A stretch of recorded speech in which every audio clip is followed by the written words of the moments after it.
Así que abramos nuestras Biblias, queridos hermanos, en el libro de Judas y vamos a leer los versículos del 1 al 4. El libro de Judas, versículos 1 al 4. Judas, siervo de Jesucristo y hermano de Jacobo, a los llamados, santificados en Dios Padre y guardados en Jesucristo. Misericordia y paz y amor os sean multiplicados. Amados, por la gran solicitud que tenía de escribiros acerca de nuestra común salvación, me ha sido necesario escribiros exhortándoos que contendáis ardientemente por la fe que ha sido una vez dada a los santos, porque algunos hombres han entrado encubiertamente, los que desde antes habían sido destinados para esta condenación, hombres impíos que convierten en libertinaje la gracia de nuestro Dios y niegan a Dios, el único soberano, y a nuestro Señor Jesucristo. Padre, te damos gracias, Señor, por tu palabra. Te damos gracias por tu amor, por tu fidelidad para con nosotros. Te damos gracias, Señor, por permitirnos venir en esta mañana a escuchar tu palabra.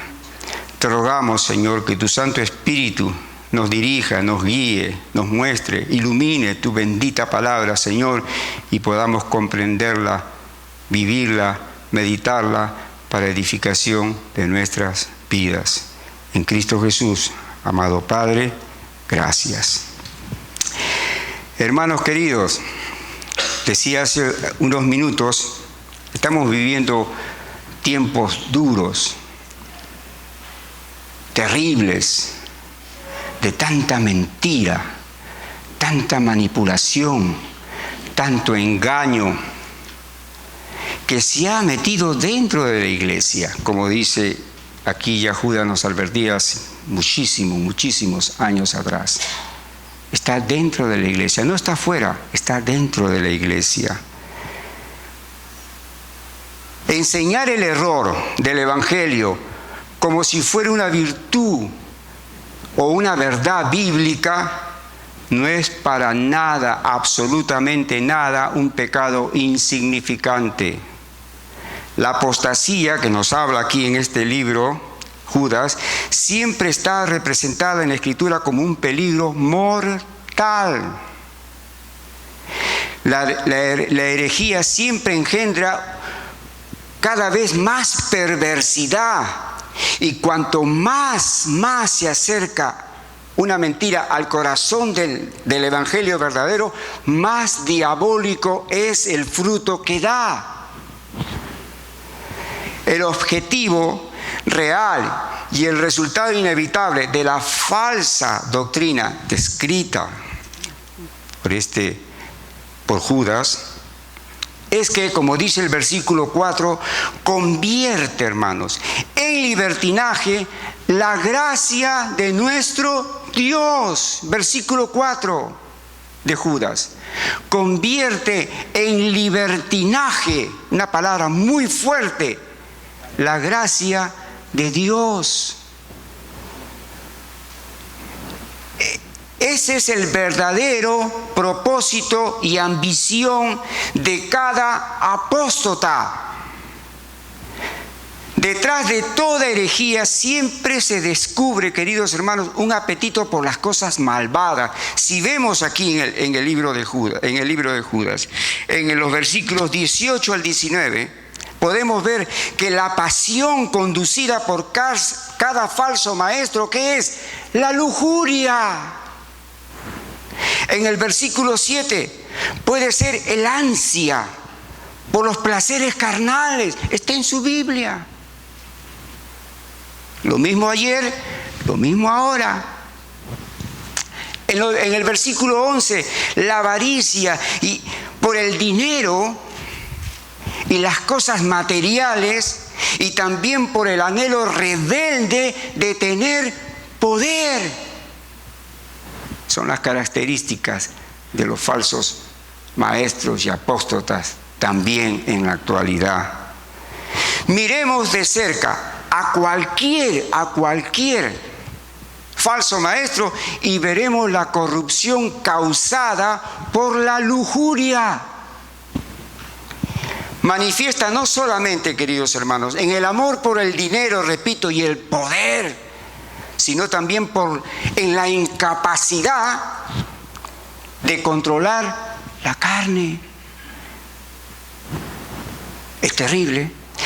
Esta epístola, tan ignorada, que poco la leemos, poco la escudriñamos, poco meditamos en ella porque no la leemos, pero sí cuando prendemos el televisor y vemos a unos rufianes hablando dizque del Evangelio, pero ese Evangelio corrompido, ese Evangelio que llama a las riquezas, a la lujuria, al poder, a las cosas materiales.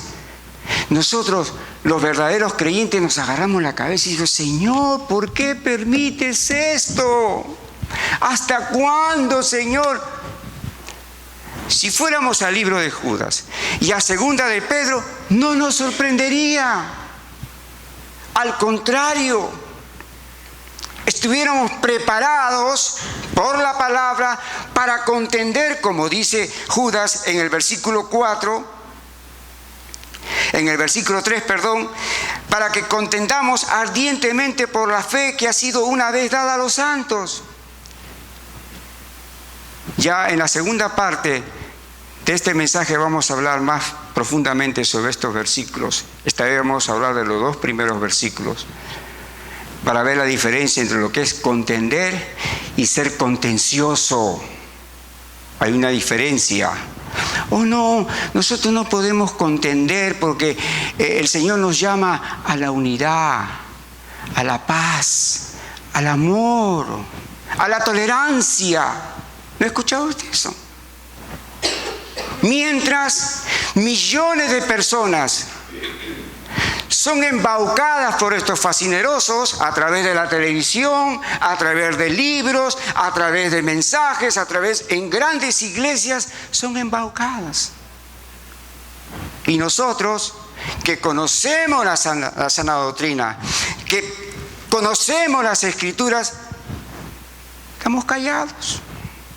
Venimos, cantamos, alabamos y nos vamos, y no nos importa que miles y miles de personas están siendo arrastradas por fascinerosos y rufianes. Muchos de ellos que están sufriendo esa corrupción del Evangelio son familiares nuestros, en nuestros países. En este momento hay mucha gente en nuestro país, a través del Facebook podemos ver, que no se congregan, no quieren saber ya nada con la iglesia, con un lugar donde se congregan para alabar a Dios, porque todo es corrupción, es mentira, es engaño, es medias verdades. Y nosotros, contentos aquí en el Canadá, no hacemos nada.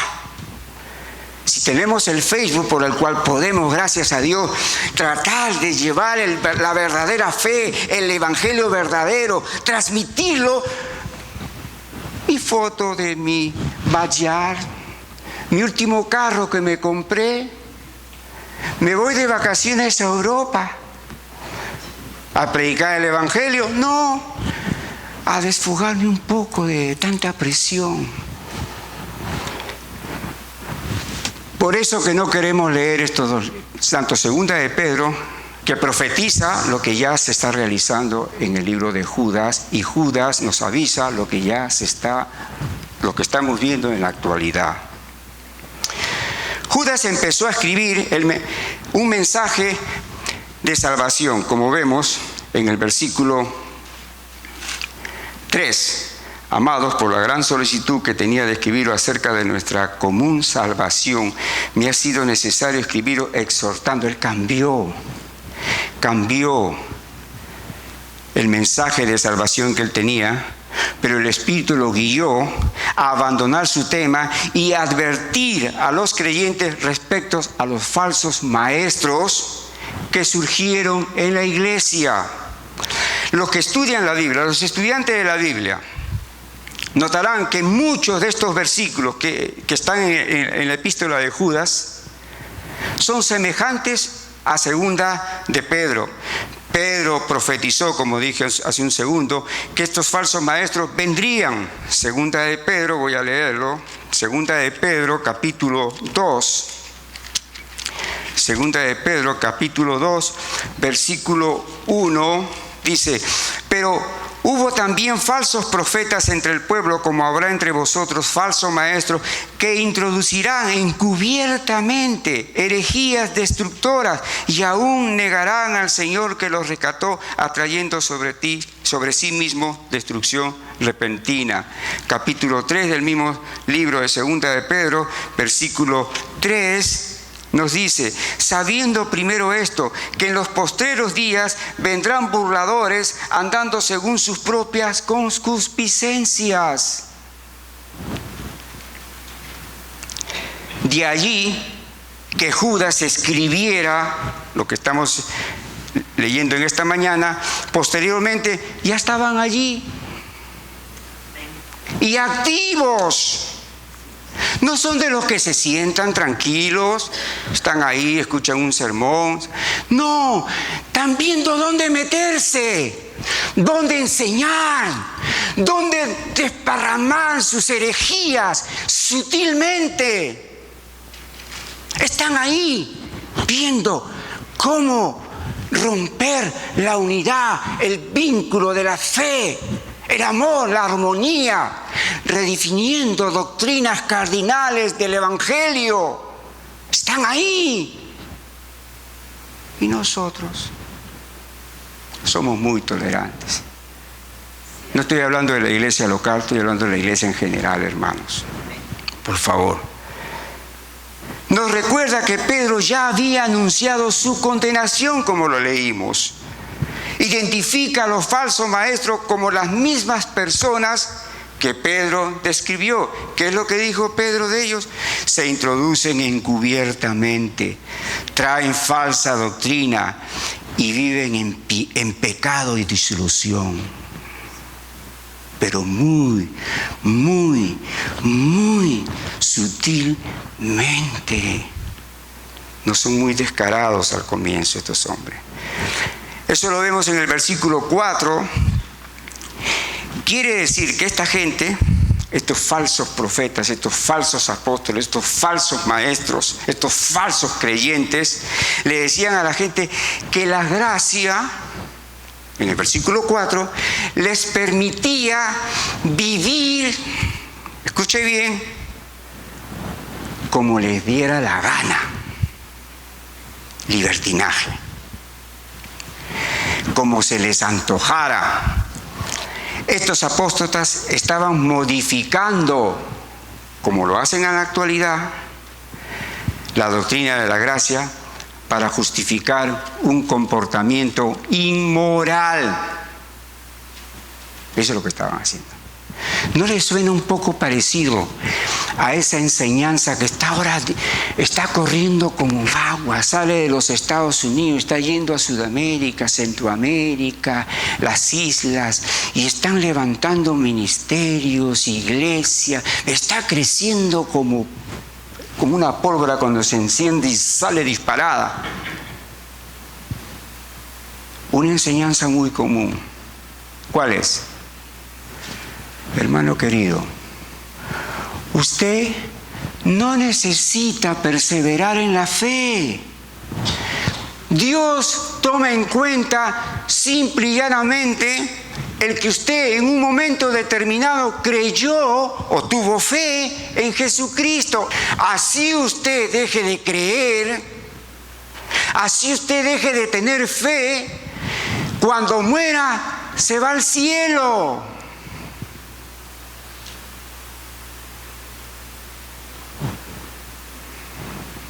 Esa enseñanza está corriendo, pero a No tiene usted idea cómo está corriendo ese engaño. Y mucha gente está siguiendo esa enseñanza. Mucha gente, y dolorosamente, los que han salido del legalismo, de ese legalismo asfixiante, de ese legalismo radical, de ese legalismo, hermano, no tengo palabra porque yo salí de ahí.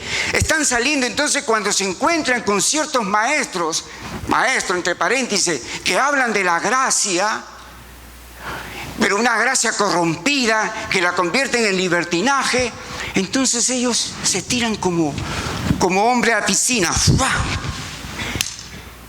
Les encanta. ¿A quién no le gusta que le digan solamente el acto de fe es lo que vale para Dios? ¿A quién no le gusta? Con tantas luchas, problemas, tentaciones, caídas, fracasos que tenemos nosotros. ¿A quién no le gustaría que le diga, no te preocupes, hermano? Lo que Dios quiere de ti solamente es el acto de fe. Eso es todo y te vas al cielo. ¿Habrá alguna persona en esta iglesia, los que estamos aquí, que haya caído en esa trampa? ¿Habrá alguien? Escuche, hermano. Hay falsos maestros que aparentan ser cristianos y bajo la excusa de que estamos bajo la gracia, repito, impulsan comportamientos pecaminosos e inmorales. Mucho cuidado. Judas ya lo advirtió en su tiempo. No podemos darnos cuenta, queridos hermanos, de quién es un apóstata por su apariencia. Después de todo, cada líder religioso, ¿verdad?, cuando lo vemos en la televisión, parece santo, elocuente, simpático, gracioso. Y sus obras de ellos se convierten en un brillante camuflaje. Se hacen expertos en la piedad fingida. Jesús mismo, no otro, porque los apóstoles también, pero vamos a hablar de Jesús. Mateo 7:15, ¿qué dijo Jesús sobre estos individuos? Mateo 7:15, guardaos de los falsos profetas que vienen a vosotros con vestidos de oveja, pero por dentro son lobos rapaces. Lobos rapaces. Jesús mismo se refería, hermanos, a los falsos maestros como lobos vestidos de oveja. Los falsos maestros siempre han confundido a más personas y han hecho más daño que los adversarios de afuera de la iglesia. Desde el inicio de la iglesia, todos los ataques espirituales, usted lo sabe muy bien, más mortales contra el evangelio, provienen de personas que pretendieron ser creyentes o cristianos, pero eran ateos metidos en la iglesia.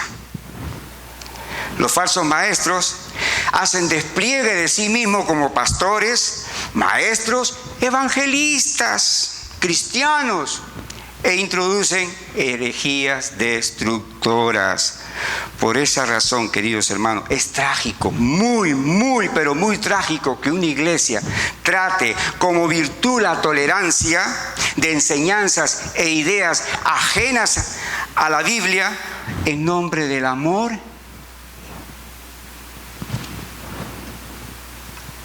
y la unidad. Hermano, no debemos. Déjelo que ya el Señor tomará cuenta de él. ¿Eso es lo que dice Judas? ¿Eso es lo que dice Judas? No, pero es que somos muy tolerantes. Somos más amorosos que Dios. Amamos a las personas más que Dios.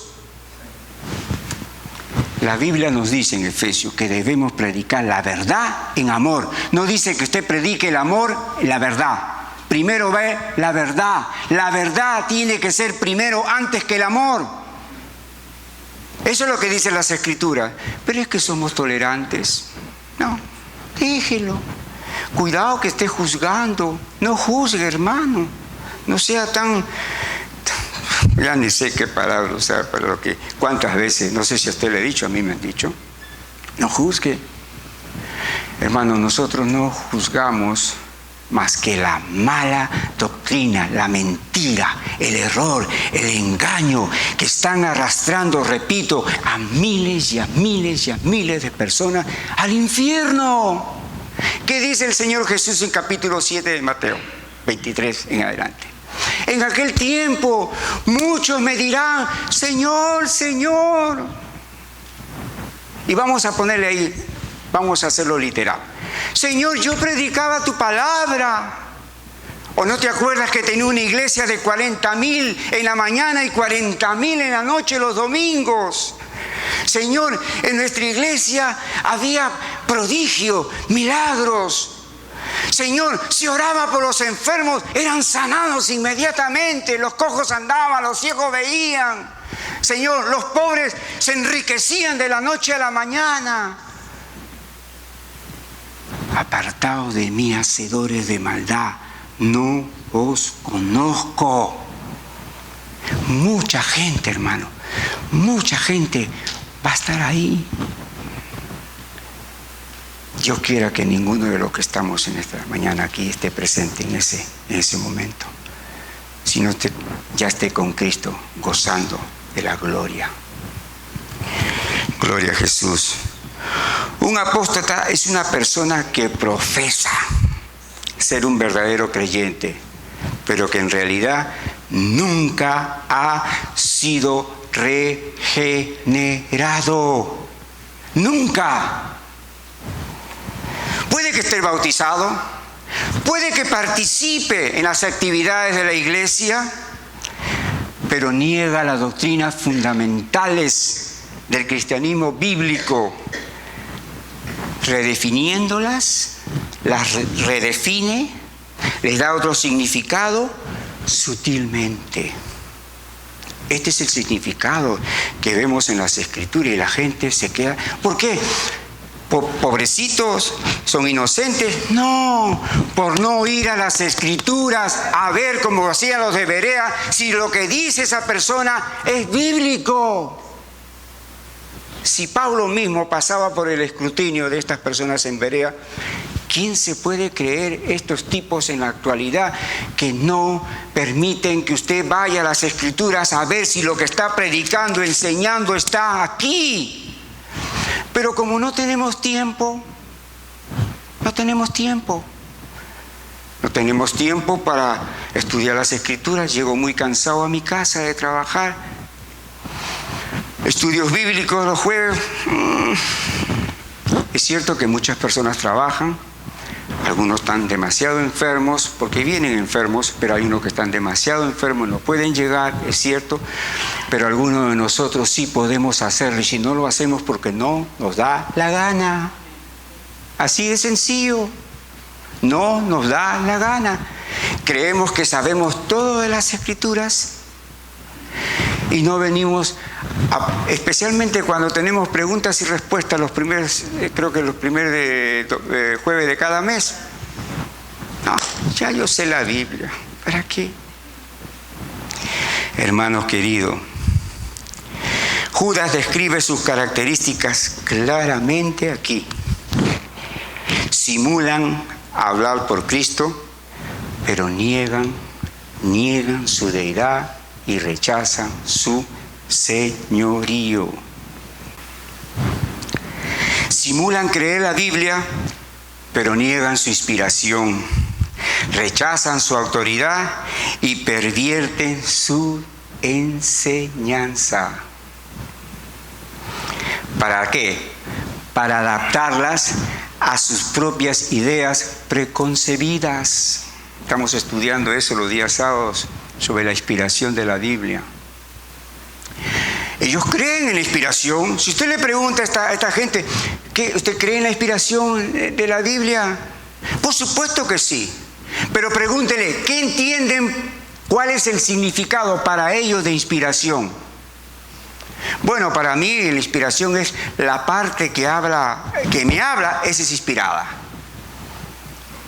Otros dicen solo la parte histórica. Otros solo esta o tal otra parte. Solo de aquí para allá es para mí, el resto no. Cuando Pablo le dice a Timoteo que toda la Escritura es inspirada por Dios. Pero ¿por qué corro detrás de esto fascineroso? Porque no he ido a las Escrituras. Si fuera a las Escrituras y viera que Pablo es claro con Timoteo, advirtiéndole sobre eso, no voy a caer en la red mentirosa. No tengo tiempo. Simulan servir a Dios. ¡Wow! ¿Usted ha visto estos hombres? ¡Qué virtud de servir, de servicio! ¡Wow! Pero debajo de eso, en realidad están sirviendo a sus propios intereses y deseos.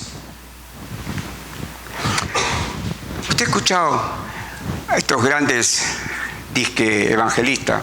Bueno, parte del dinero que entra a este ministerio lo hemos destinado a los niños pobres de Santo Domingo. Hemos levantado un orfanato en Lima. Hemos hecho esto en Quito. ¿Hemos hecho el otro? Sí. Un ripio, un sencillo, pero toda la masa de billetes para ellos. Simulan servir a Dios.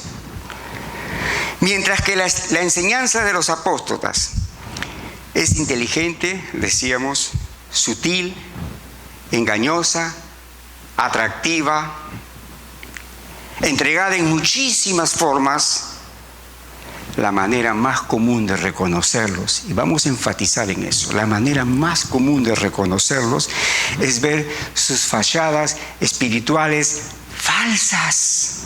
¿Dónde podemos ver eso? Para también comprobar su vida impía. Segunda de Pedro, voy a volver a Segunda de Pedro, si usted quiera tome usted notas, si desea, y en su casa revisa Segunda de Pedro, capítulo 2, versículo 10. Y mayormente a aquellos que siguiendo la carne andan en concupiscencia e inmundicia y desprecian el señorío, atrevidos y contumaces, no temen decir mal de las potestades superiores. Versículo 2 en el mismo capítulo. Pero estos, hablando mal de cosas que no entienden, como animales irracionales, nacidos para presa y destrucción, perecerán en su propia perdición. 18 y 19 del mismo capítulo. Pues hablando palabras infladas y vanas, seducen con concupiscencias de la carne y desilusiones a los que verdaderamente habían huido de los que viven en error. Les prometen libertad y son ellos mismos esclavos de corrupción. Hermanos queridos, la estrategia de estos falsos maestros es seducir a la gente, prometiéndoles una indulgencia sin frenos de toda forma de concupiscencia y pasión. ¿Ve usted lo que le pasó a este tipo en México? ¿Cómo cayó tan terriblemente? ¿En qué cayó? En la inmoralidad. Dios permitió que la gente se diera cuenta. Pero antes de eso, usted no veía a esta persona. ¡Wow! ¡Qué apariencia fingida de pureza, de sinceridad, de honestidad! ¿Qué había dentro? Inmoralidad, codicia, lujuria, enfermo por los vicios. Característica de los falsos maestros y falsos profetas que están aquí en el libro de Judas. En los versículos 1 y 2 veremos, hermanos queridos, la seguridad del creyente, del cristiano. Yo me gozaba mucho con los signos, repito, esta mañana, porque si usted se dio cuenta, si usted cantó realmente, sabía lo que estaba cantando ahí, la seguridad que tenemos en Cristo. Y por eso le dimos gracias cantando también esta mañana. Gloria a Jesús. Esta semana vamos a ver, como repito, la seguridad del cristiano. La próxima vamos a ver los versículos 3 y 4 que habla la fe por la cual debemos contender y la descripción. Ahí vamos a entrar más profundamente a escarbar sobre las características de estas personas o de estos apóstatas. Antes de identificarse, si usted ve en el versículo 1 de Judas, antes de identificarse con relación a sus familiares, según la carne, Judas declara su parentesco celestial. Mírelo usted ahí en su Biblia. Él era un siervo de Jesucristo, significando ¿qué? Que era un esclavo del Señor. Justamente estas palabras nos ofrece la clave para la adecuada comprensión de este maravilloso libro que estamos viendo esta mañana. Judas, un medio hermano más joven de nuestro Señor, como vemos en este versículo, hermano de Jacobo, dice el versículo 1, Jacobo, en el griego Santiago, el que escribió la epístola Santiago, era demasiado modesto, hermanos queridos, para emplear su relación natural con el Salvador. Lo mismo Santiago en su epístola, el capítulo 1, versículo 1, lo mismo que Santiago, Judas asume el puesto de esclavo, por cuanto ambos eran hermanos y no creyeron en su divino medio hermano hasta después de la resurrección. Es apropiado que muestren ese espíritu humilde. Déjenme leerle Mateo 13 para corroborar lo que acabo de decir. Mateo capítulo 13. Gloria a Jesús. Mateo capítulo 13, versículos 53 al 56. 13, 53 al 56. Que dicen las Escrituras. Aconteció que cuando terminó Jesús estas parábolas se fue de allí, y venido a su tierra les enseñaba en la sinagoga de ellos, de tal manera que se maravillaban y decían: ¿de dónde tiene esta sabiduría y estos milagros? ¿No es este el hijo del carpintero? ¿No se llama su madre María y sus hermanos? Mire el énfasis que hace: y sus hermanos Jacobo, José, Simón y Judas. ¿No están todas sus hermanas con nosotros? ¿De dónde pues tiene todas estas cosas? Y se escandalizaban de él. Pero Jesús le dijo: no hay profeta sin honra sino en su propia tierra y en su casa. Y no hizo allí muchos milagros. En Juan 7, siguiendo lo que estamos hablando, en Juan capítulo 7, versículo 1 al 9, dice: después de estas cosas andaba Jesús en Galilea, pues no quería andar en Judea porque los judíos procuraban matarle. Estaba cerca la fiesta de los judíos, la de los tabernáculos, y le dijeron sus hermanos, sal de aquí y vete a Judea para que también tus discípulos vean las obras que haces, porque ninguno que procura darse a conocer hace algo en secreto. Si estas cosas haces, manifiéstate al mundo, porque ni aún sus hermanos creían en él. Hechos 1:14. Vemos ya aquí a los hermanos convertidos. Vemos ya aquí a los hermanos en otra posición. 1:14 de Efesios. Dice las Escrituras: y todos perseveraban unánimes en oración y ruego con las mujeres y con María, la madre de Jesús, y con sus hermanos. ¿Está claro? Por eso que ellos, tanto Judas como Santiago, mostraban un espíritu humilde cuando se dirigían al Señor. Ya no lo miraban como su hermano o su medio hermano, ya no lo miraban así, lo miraban como su Señor, y se proclamaban a sí mismos esclavos de Jesucristo. La enseñanza que podemos sacar de lo que estamos viendo es que ser cristiano es ser un esclavo feliz de Cristo. Hace algunos años le dije a una hermana de otro país: que nosotros somos esclavos, porque siervos quiere decir esclavos, es la misma palabra. Somos esclavos. Yo no soy esclavo de nadie, será esclavo usted, pero yo no soy esclavo de nadie. A mí Cristo me libertó, me liberó de la esclavitud. Es cierto, Cristo nos liberó de la esclavitud del pecado, pero ahora somos esclavos. Antes éramos esclavos del pecado, ahora somos esclavos de Jesucristo. No, yo no soy esclavo de nadie. No. A mí, Jesús es mi Salvador. Pero mi Señor, no, para después. Después, con el tiempo, con el caminar del tiempo. ¿No has escuchado esta doctrina también? Mucha gente hace Jesús, lo recibe como el Salvador, pero no como Señor. Porque si Él fuera nuestro Señor realmente, la consecuencia de esa declaración es obediencia. Le obedeceríamos en todo, mayormente cuando las cosas no nos gustan.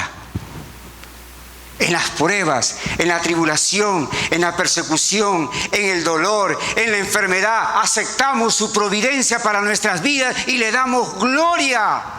Pero no,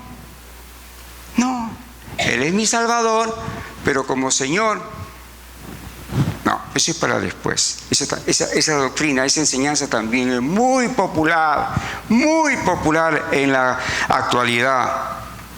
Spurgeon dijo, los santos antiguos se deleitaban en contarse como propiedad absoluta de Cristo, comprados por Él, enteramente a su disposición. ¿Estamos viviendo eso? ¿Estamos enteramente a su disposición de Él? Para lo que Él mande, para lo que Él diga. Las iglesias de hoy no se habla mucho acerca de esto. Se habla del éxito, la salud física, la prosperidad material y la búsqueda de felicidad. ¿Verdad? Qué lindo evangelio ese. Me encanta ese evangelio. Ese evangelio que no pide nada a mí, al contrario, yo soy el que le doy órdenes a Dios. Quiero esto, deseo esto, tú me das esto porque tu palabra dice esto, entonces tú, como no mientes, me lo vas a dar. Y cuando no me lo da, me quito la camiseta de cristiano y me pongo la de ya usted sabe quién. Esa es la consecuencia de no hacer a Jesús nuestro Señor. Él no está dividido, queridos hermanos. Él es Salvador y Él es Señor. Usted no lo tiene que hacer Señor a Él. Él ya es Señor. No es que más adelante lo voy a hacer Señor de mi vida. No, mi querido hermano, usted no tiene que hacerlo Señor a Él. Él ya es Señor. Juan escribe a sus lectores, que son ciertos para todos los creyentes, usando 4 palabras. Y aquí entramos en lo que a mí, cuando escuchaba, repito, estos cánticos, desbordó mi corazón. Desbordó mi corazón. Usa 4 palabras que reflejan las bendiciones que tenemos en Cristo, cada una de las cuales contienen, queridos hermanos, gran significado teológico y doctrinal. ¿Cuáles son? En el versículo 1 está: a los llamados, santificados en Dios Padre y guardados en Jesucristo. Y el último, misericordia en abundancia, paz y amor. Judas comienza su carta, los versículos 1 y 2, y culmina en el versículo 24 de su misma carta, haciendo afirmaciones sobre la seguridad eterna de los creyentes verdaderos. Si usted ve los 2 versículos primero y el versículo 24, Judas hace una afirmación enfática y total de la seguridad suya y mía en Cristo Jesús, cuando nos llama de esa manera. Llamados, ya el hermano en la escuela dominical lo explicó mucho, pero ¿se recuerdan de lo que él dijo?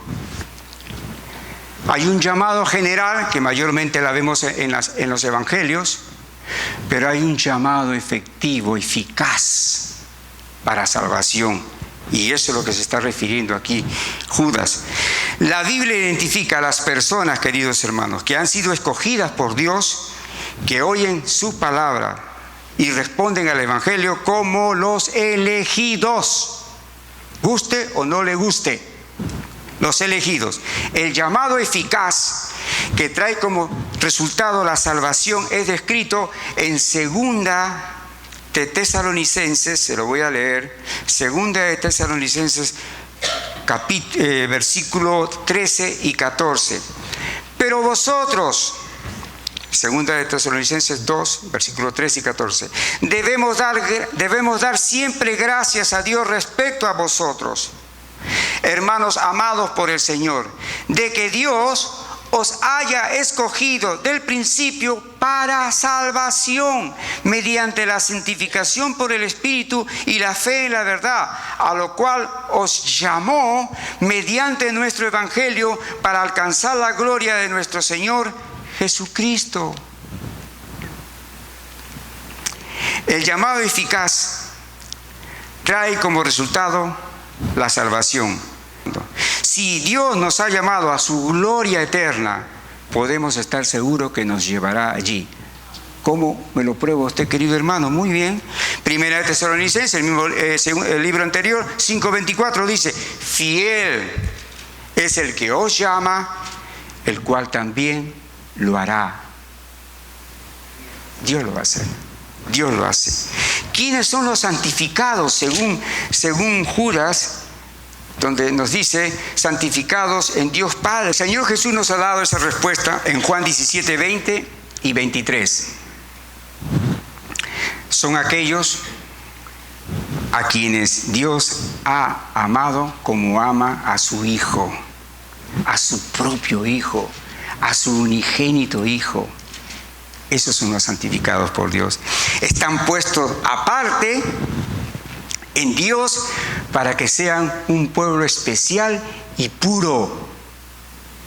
Han sido puestos aparte, han sido separados del pecado para que sean de Dios, un pueblo santo, un pueblo puro. Son maravillosamente guardados. La siguiente palabra en el versículo que estábamos leyendo, el versículo 1. ¿De qué somos guardados? De todo daño, de toda contaminación, de toda condenación, hasta que al fin seamos conducidos a ver al Rey en toda su hermosura. Hermano querido, ¿qué otra seguridad necesitan los creyentes? Dígame usted, ¿qué otra seguridad? De la misma manera, ¿se recuerda cuando el Señor llamó a Lázaro? Si hubiésemos estado uno de nosotros ahí, hubiese dicho: el Señor está loco, ese hombre está muerto. ¿Cómo es que lo está llamando a Lázaro? ¡Sal fuera! Y no gritaba para que lo escuchara Lázaro. Él no gritaba para que... Lázaro estaba muerto. Pero cuando el Señor Jesús llamó a Lázaro, Él le dio vida para que se pueda levantar. Cuando lo llamó a usted, cuando me llamó a mí, nos dio vida, nos dio un nuevo corazón, quitó ese corazón de piedra, nos dio un corazón de carne, puso su Santo Espíritu en nosotros. ¿Para qué? Para que obedezcamos sus preceptos, sus mandamientos. ¿Cómo no le vamos a dar gracias a Dios y servirle incondicionalmente? ¿Qué más queremos? Lo que nos está mostrando aquí Judas y todas las Escrituras. Estábamos muertos. Usted no estaba inconsciente, usted no estaba groggy, usted no estaba imposibilitado por si usted podía hacer algo o agarrar y comer de lo que le estaban dando, usted podía hacer algo por su salvación. No, usted estaba muerto, 3 veces muerto espiritualmente hablando. Dios le dio vida. Aleluya. Vida y en abundancia. Qué maravilla del Evangelio de la gracia que estos apóstoles están tergiversando, haciendo de la gracia un libertinaje. Y nosotros callados. Y por si esto fuera poco, el versículo 24, no sé si a usted le encanta, pero a mí me encanta este versículo. Y aquel que es poderoso para guardaros sin caída y presentaros sin mancha delante de su gloria con gran alegría. Guardados, el término griego es tereo. ¿Qué significa? Velar, cuidar. La palabra enfatiza vigilancia y cuidado. Un verdadero compromiso de vigilar y guardar algo, tratándolo con profundo cariño, como una joya valiosa. Eso es lo que significa guardados. Escuche, también tiene connotación de posesión, de propiedad. Somos propiedad de Dios. En Judas 1, en el versículo que estamos viendo, las palabras en Jesucristo en el griego están en el caso dativo. ¿Qué estoy diciendo? Que puede ser traducido por Jesucristo.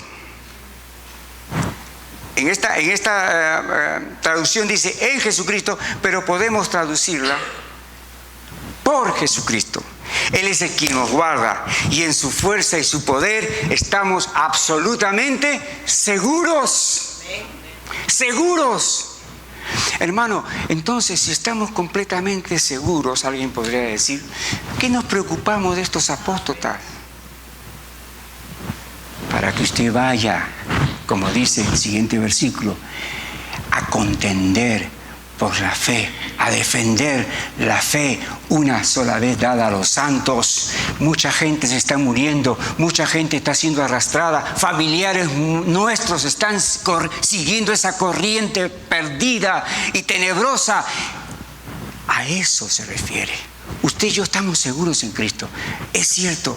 Es cierto, algunos de nosotros podemos caer en cierta herejía, podemos pisar cierto barro de herejía, de mentira o medias verdades, pero nunca vamos a retroceder y ser envueltos por la apostasía. No vamos a caer en la apostasía. Eso es lo que está diciendo Judas. Estamos seguros en Cristo. El Señor Jesús dijo en Juan, capítulo 10, versículos 28 y 29. Juan, capítulo 10, 27, vamos a leer. Mis ovejas oyen mi voz y yo las conozco y me siguen. Y yo les doy vida eterna y no perecerán jamás, ni nadie es nadie las arrebatará de mi mano. Mi Padre que me las dio es mayor que todos y nadie las puede arrebatar de las manos de mi Padre. Estamos seguros en las manos del Padre y en las manos de Jesús. ¿Quién se puede atrever a arrebatar una oveja de esas manos todopoderosas? Gloria a Dios. Hay un aspecto más en Judas 1. En las versiones en lengua moderna no pueden recoger toda su intensidad. En el original griego se usa una forma verbal cuyo equivalente más aproximado sería guardados continuamente. Guardados continuamente. Es el resultado continuado de una acción realizada en el pasado. Contempla toda una trayectoria hasta la venida de Jesús para recoger a los suyos. Ahora se da cuenta de lo que cantamos esta mañana. ¿Cómo no le vamos a dar gloria a Dios? Todo lo que cantamos esta mañana, dándole gracias, alabando al Señor por habernos dado un nuevo corazón. ¿Sabía usted lo que estaba cantando? ¿Sabía usted lo que estaba proclamando? ¿Sabía usted de todo corazón? Ahora lo sabe si no lo sabía. Usted está segura en Cristo. ¿Se lo merecía? ¿Usted cree que se lo merecía? Usted fue muy audaz, que cuando le predicaron el Evangelio se le prendió la bombita de la inteligencia y dijo: ¡wow! Cristo es mío. Dios le dio vida para que pueda ver la hermosura del Señor que el día de ayer despreciaba. Toda la gloria es de Él en nuestra salvación. Toda. No hay nada de nuestra parte. ¿Qué tienes que no hayas recibido? Y si lo recibiste, ¿por qué te jactas? ¿Se recuerdan a Pablo en Corintios? Hermano querido, si tenemos dudas respecto a la seguridad de nuestra salvación, déjeme decirle algo claro. Estamos en realidad dudando del poder de Dios. Cuando me encuentro con personas, a veces en el Facebook, que niegan la perseverancia de los santos, me gusta más llevarla a la perseverancia de los santos o la seguridad eterna del creyente, que objetan y sueltan versículos y jalonean la Biblia para tratar de probar y objetar lo que está claro aquí. No les respondo. ¿Sabe lo que me viene a la mente? Lo mismo que estoy diciendo en este momento.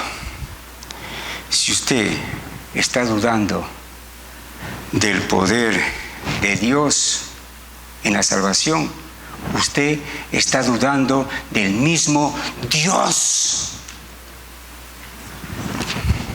Misericordia y paz y amor os sean multiplicados.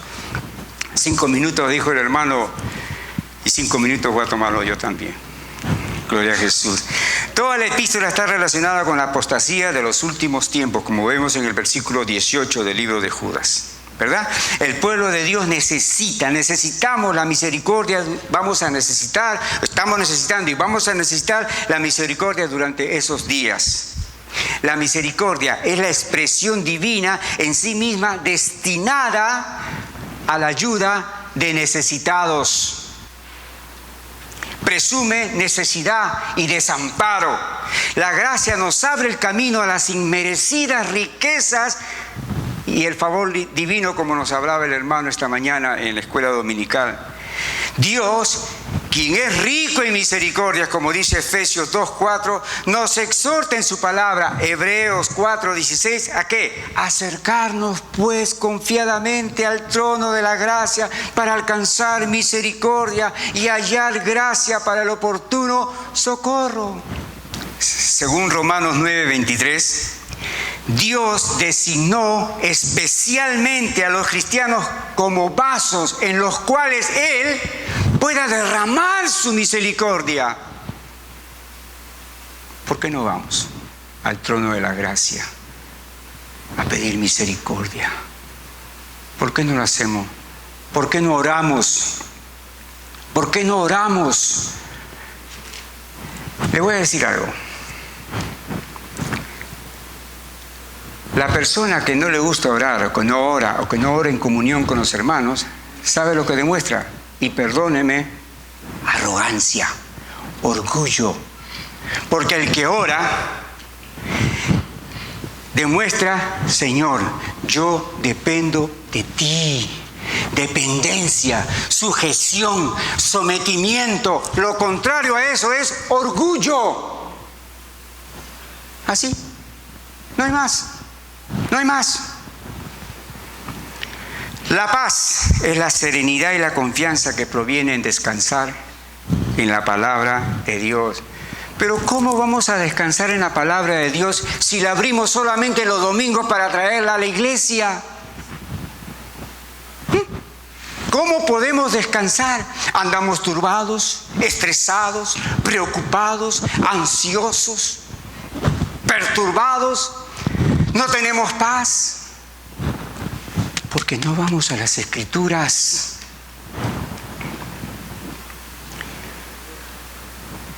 Una de las verdades más importantes, más impresionantes, como dice aquí este versículo que estamos leyendo también, versículo 2, Dios nos ama.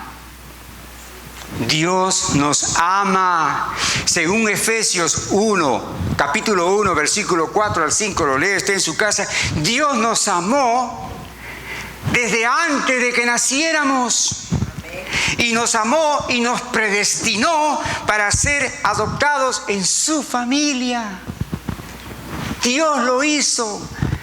Hermano, eso quiere decir que mientras yo andaba en toda esa vida que llevaba antes de venir a Cristo, borracho, bohemio, adúltero, fornicario, inmoral, pervertido, blasfemo, y póngale todo lo que usted quiera ahí, Dios ya me había elegido desde antes de la fundación del mundo. Sí.